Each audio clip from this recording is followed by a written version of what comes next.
This is Robert Kraft, and I'm your host on SNN Network. And joining me right now is Daryl Rebeck.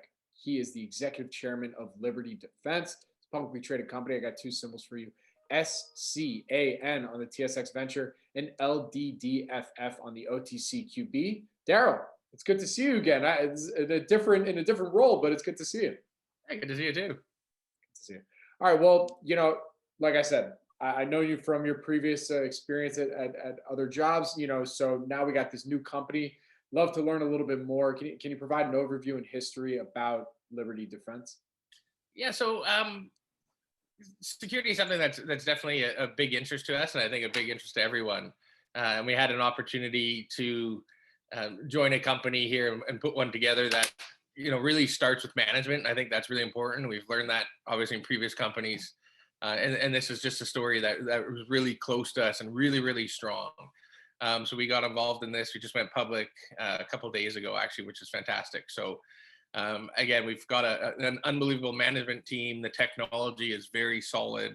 And you have all those things that really help you make a good long-term high proposition company. Very cool. All right. Well, tell me about the tech. What we got going on here.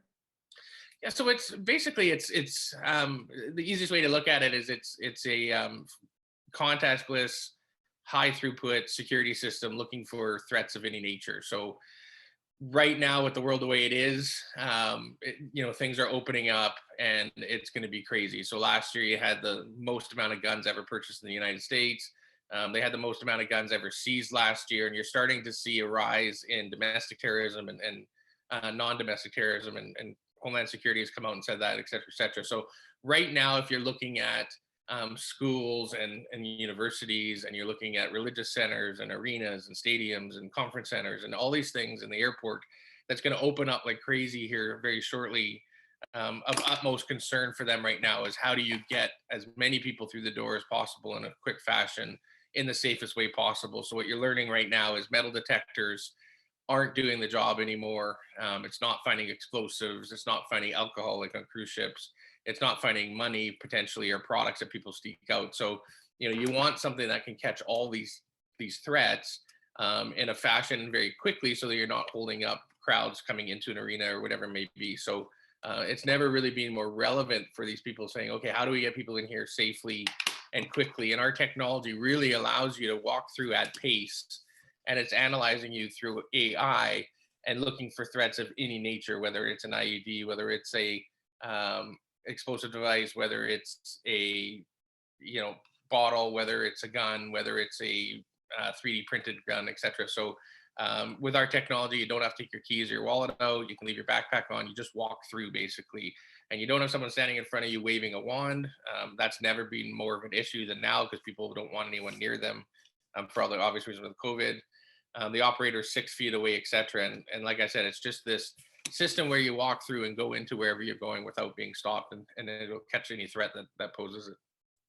Very good. So where's the company currently at in its life cycle? Are you doing pilot programs, or do you already have sales? Where are we at? Yeah, so we're in a beta development right now. The company is located out in Atlanta. So the company came out of MIT.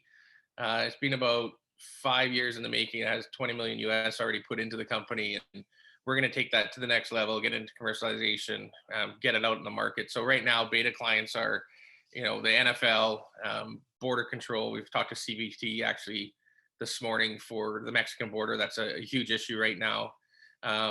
Arenas, we have quite a few. We have a religious center in Atlanta. We've got worldwide campuses. Basically anywhere where you think you should be looking for weapons is part of our beta program, which again, we'll pick and choose where we want to be. But I think what we're going to show at the beginning is all these verticals that we're applicable to, whether it's, again, if it's a university, that you can understand why schools could use it. If it's an arena, you can understand and extrapolate that. We're going into an NFL stadium, for example. That again will help you illustrate that any arena can use it and the benefits and the functions to that. So right now we're in development and we'll be going into beta testing here shortly. The other thing we're doing that I think is really important, and we've learned this in the past, is single tech companies are super exciting, and they afford a ton of possibilities, and you're really focused on that product. On the downside of that is if that product has delays, or if that product's not doing what you thought it would do, or if it's taking longer, whatever it may be, that multi-tech really diversifies the investor into your company as well. So you're not just hinged on that one product. And we've seen a multitude of companies fail with the one product. So we are actively looking at other technologies right now, which are a complement to this. It's not necessarily the same thing. We'll be able to talk about those soon, but that is something where a management team that's been in the securities business for 25 years is looking, and their contacts, because it's such a small industry, it's a very tight knit, everybody knows everybody. The stuff that we're seeing that we're going to bring into this company is also going to be a multi-tech, multi-facility, multi-application technology, so that you're not just hinged on the one. So that's the other thing we're doing right now very actively, is looking at that too. Very good. But to stay focused on, the main tech that's kind of, how do you judge its efficacy? Obviously, I would assume that some of these pilot programs, they might, God forbid, you don't want, the main test to be like an actual live active shooter doing that. But, are they doing programs where, they bring a gun or something something to that nature to actually see that you can actually see it? And what's this competitive landscape look like? I'm sure this isn't the first time someone's like, hey, we need to do a better job of checking people getting into these potentially crowded places, so Totally. love to learn a little more. Yeah, I mean, that's obviously, that's part of the process. We're doing that right now. You do get your efficacy ratings, all that sort of thing. And our president, actually, Mike Lanzaro, is the inventor of the machine where you put your hands up at the airport, the ProVision. So, there's a lot of experience there. And Bill is 25 years at L3 as well, 33,000 employees, a $30 billion company. So they've done this before, and L3 has obviously been a big part of that. So there is a process there. There's certification, there's everything. And again, you do all these validation points to prove out that technology. And it's something that they're very well versed at, which really helps, because again, even dealing with the, if you're dealing with the getting your FCC, for example, it's the same people. If you're dealing with border control, if you're dealing with security at the airport, TSA, etc., it's all relationship based. It's a very interesting industry that way. So that will all be done. It'll be proven, and it'll get to the point where your efficacy is proven and validated. On the competitive landscape front, really, if you look at the world, I think it's in a very basic nature. People want to get through faster, and they want to be as safe as possible. So if you look at that ProVision machine, which Mike is the head inventor on, he's credited with inventing that product. It's a little slow. That's why when you go to the airport, not everyone goes through it, and they need more speed. So we would be walking through it past. So again, our throughput is way higher than that. It's the same sort of technology, but in a different form. So that's a good comparable. If you look at companies, Evolve is a very good comparable of what we're competing against in terms of the landscape. They just got a deal actually with a SPAC. So they're going public with a $1.7 billion market cap. And that again is a product that looks for metal. And so if you're walking through, they're at the aquarium, for example, if you go walk through that, it's looking for metal. If you have plastic explosives, if you have a plastic 3D printed gun, if you have anything else threat-wise, it's not finding that. So it's a great technology. It's been around for a while. They're a very relevant competitor to us, and we've talked about them for quite some time. But the limitations of their technologies, again, I don't look for metal. We look for every threat that's out there, and that is something that, if threats, and they most likely will, unfortunately, become more of an issue, then you do want to look for your explosives. If someone's going to come into an arena and start shooting it up and plan that, I'm sure they're going to plan to somehow beat the metal detector or the device looking for metal. So that's a really good comparable. Again, $1.7 billion market cap. Our market cap is 40 million. And again, we're something that looks for every threat that can occur versus, again, just the metal. Very good. Okay, so before I let you go, my last question for you, from what you can tell us, you've already alluded to this a little bit, but what would you say are some of the company's growth drivers now moving forward? I mean, we're new, so I think the word's going to get out, and it has in the securities business, which is really exciting. And again, it is a small net place, so it's very tight, it's small. That's happening. Now it's up to us to get the story out to the investing public. For me, looking at this as an investor, it's brand new, nobody knows about it, and it's something that you can get before the trend, especially in this market where everything just takes off. It's hard to find things before they really get going. So we're just starting the process right now, getting the story out. What you're going to see is obviously look at management. I always say that in our companies, that's very important. Read bios.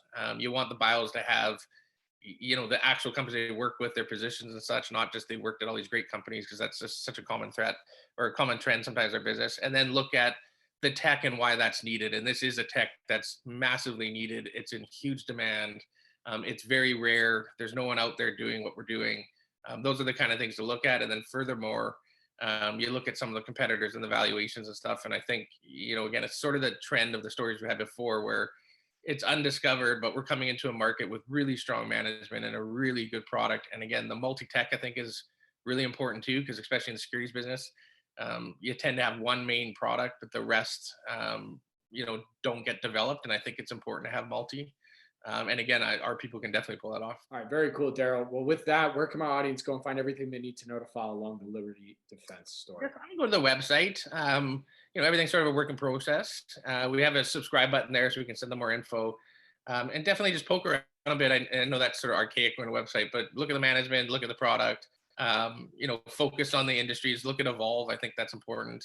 Look at L3. Again, I think that's important. Sort of, to get your head around. And then I think a basic search for, Homeland Security. We did just get a grant actually from Homeland Security as well. But a Homeland Security search on, weapon threats, security threats, etc. Same with Department of Defense. There's a lot out there right now of them saying, listen, there's a huge trend in domestic terrorism. There's a huge trend in weapon sales. And there's a huge need for security. And I think on a very macro basis, when you look at those factors, you look around at competitors and go, there's really no one out there that can provide a solution that's going to, check all those boxes. We want them to come through quick. We want to catch everything.